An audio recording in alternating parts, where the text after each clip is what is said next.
MCs, grafări, beat-boy, DJ reprezintă Ars Urbana, îți dau artă câte vrei. Staful bagă play, jurul e ok. Hai pune mâna pe spray, microfon sau vinil.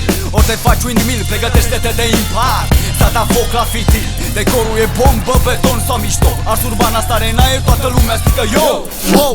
Uite din nou, un excelent skateboard pe fret face kickflip sau backside. Oricum rămâne mistici în site. Te întreb de ce? Pentru că DC nu automobile. Ars Urbana e răspunsul, hai zi tare și susține. Odată cu mine, ridic o mână sus pentru underground, pentru arta subterană, tatuaje și